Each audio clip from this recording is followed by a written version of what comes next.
1, 2.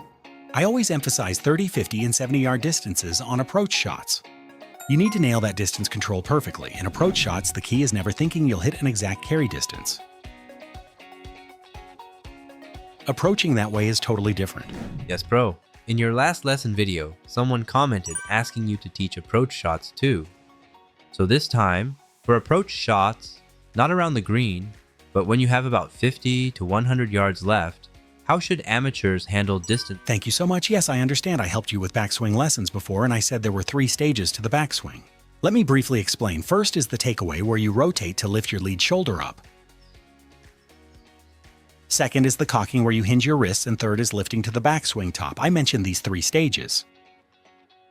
I apply the same concept to approach shots, especially when practicing mid to long range shots. First, with the grip at your belly button, that was the rotation section. The triangle shape stays intact while you rotate your body. I call this the 30-yard shot. So watch closely. 1, 2, that shape equals 30 yards.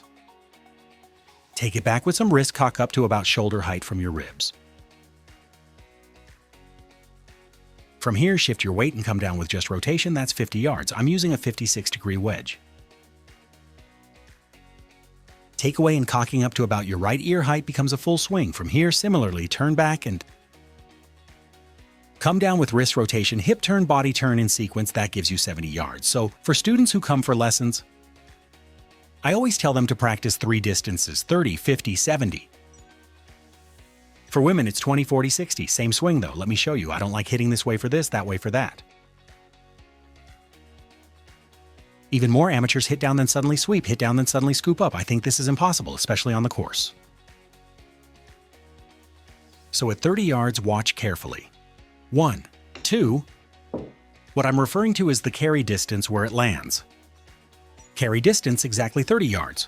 For shots within 30 yards, I rarely use any cocking. You don't use your wrist at all, even at impact, just straight through. Straight? Right. Why? Think of it like a pendulum. Like takeaway 1, 2. Most amateurs pull their left foot back and open their body like this, setting up in an open stance position. Early cocking and hitting down like this. Amateurs always want to take divots and think that's the only way to hit it well. If you cock your wrists, you have to release them. When you open your body and early cock to hit down, the club face angle gets carried through and you're more likely to miss hit. That causes shanks or the ball flies too high, making distance control difficult. Tour players actually hit short distances without cocking, staying uncocked and using only body rotation. Quite a few players do this. Want me to show 30 yards again? 30 yards exactly. The reason I said men use 30, 50, 70 and women use 20, 40, 60 yards is because this was my least favorite distance. The swing size is really awkward, but trying to cock and hit down aggressively caused way too many mistakes. I hated it so much that 30 yards was more stressful than hitting 200 yards. Because you absolutely have to get it close. That extra pressure causes more mistakes. So at impact, constantly cocking and releasing the wrist in that scooping motion is what causes most amateur mistakes. So I thought backwards, don't cock at all. No cocking means less chance of releasing. So using body rotation for short distances completely changed my thinking and my approach shots got much better. And opening your body like that actually prevents body rotation and makes you hit with just your arms. If you dig down unless the ball's sitting up perfectly, it's hard to get bounced, so I don't pull my left foot back. I just use a square stance with my feet parallel and approach using only body rotation like this. Within 30 yards, let me show you 50 yards like I explained in the backswing section. Take it back with the wrist cock to about halfway up and don't let your body get ahead like before. Forget the idea that you have to dig down on approach shots. Think takeaway with wrist cock about halfway up. Half swing still gives you solid carry distance.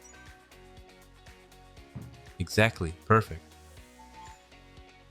Approach practice is boring, right? At the range, you always hit driver, long irons, regular irons, but just practice 30 yards. Don't think of it as approach practice. Think of it as fundamentals training. People who approach well usually have solid fundamentals. So let me show you 70 yards. The top position gets a bit higher. Takeaway with wrist cock: when you reach the top of backswing, the height increased more. Same thing on the downswing. Don't let your body get ahead. That's the most important point. On downswing, what do? Weight transfer. Weight transfer, and at impact, it's always wrist rotation, hip turn, then body turn in that sequence. Impact happens in that order. Please remember that. The reason I emphasize this 75-yard swing is because it creates a swing that works with every club. The swing size and the movement itself are identical, just like the 7-iron I showed you, but I used to step back with my left foot and open my body, thinking approach shots had to be open stance, hitting down hard on the ball. When I thought I had to dig down steep, my 56-degree couldn't even reach 70 yards, but using rhythm and rotation like a real swing. Using rotational power, like I said in previous lessons, at impact the club head angle should be at least 2 degrees forward, remember? That's called delofting, and you need that for distance control, just hitting it high with tons of backspin. Really hurts your scoring. That's why I always emphasize with approach shots. This 65-yard distance because you need to nail that yardage. Just swinging hard, launching it high, or adding spin means nothing. Let me show you again. Alright, back to Prohan Sangman's approach shots. 75 yards. He makes it look so easy. He makes it look so easy, but this is actually harder than it appears. Hitting 75 yards with a 56-degree wedge, and this isn't even my full swing. Students who've taken lessons with me for a long time, even though they're amateurs, I teach them to hit 98 yards with a 56-degree wedge. That means practicing delofting. If you hit a 56 as a 56, you can't reach 90 yards. So practice hitting the 56-degree like a 40-degree by setting the head angle more upright, then build up from short clubs. That carries over to longer clubs. If you think short clubs must be hit down and the ball must fly, you can't control the wedge head.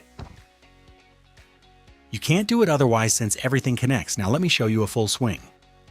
Right? Let me show you a full swing. Wow, really went 100 yards. Really went 100?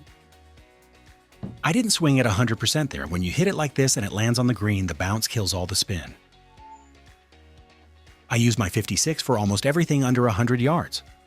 How far can you control it, bro? Approach shots. Within 100 yards? I practiced approach shots a lot when I was young in school, every morning from 5 to 5:30. I'd go to the range and check every 6-foot increment up to 55 yards. That landing spot is called the landing point. Practice landing points in 6-foot increments. That's crazy, right? At first, like I mentioned earlier. For women at 60 yards, maybe 3, 5, 7 works well, or 2, 4, 6, then practice in 30-foot increments. Even 30-foot increments are great, but if you can narrow it down to just 15-foot increments for approach practice, you can shoot single digits. How do you practice that? If you're practicing indoors, don't look at total distance, just watch where it lands. Carry only. Carry is the landing point, so practice that in 30-foot increments first. Start with just 70 yards. Earlier when I said 33 yards, this takeaway position was 33 yards. This would be 20 yards and this 10 yards. Then about here would be 40 yards. 40 yards is pretty tricky and difficult distance takeaway. With just a slight wrist cock gets you that 40-yard distance. This becomes 75 yards. For amateurs though, I control this even more. Or keep the same backswing size but control the downswing speed and impact speed to hit it even more precisely. That's a level only pros can reach. Amateurs should control with backswing size, right? Yeah, I recommend that. So the important thing in approach shots is never look at the pin. If I have a second or third shot left like this, 55 yards to the pin, 65 yards, or 33 yards, don't hit it like this. When I hit wedges, I factor in roll. With sand wedge, I used to get about 15 feet of roll. I tell them to think, a wedge rolls 25 feet, pin rolls about 35 feet, I tell them. So at 55 yards to pin, I'm hitting sand wedge. How far should I hit? 47 to 50 yards, right? Why it'll roll, but most amateurs don't do that. They just hit to the pin. Sticking it close feels good, but that's actually a miss hit. You should go long naturally, always subtract that roll and focus on landing spot, not pin hunting. Subtracting that distance to hit your exact completely different approaches. Trying to stick the pin is greedy, but focusing on carry distance improves concentration. So carry distance is key in approach. Remember, landing point is what matters most. Thank you. Backswing up, then coming down. Practice turning your hips without rotating your body. Practice that a lot, it'll help tremendously. I couldn't feel hip rotation. Just this much hip turn is already plenty. Many people try to do this. Then distance won't happen. Hands must lead always.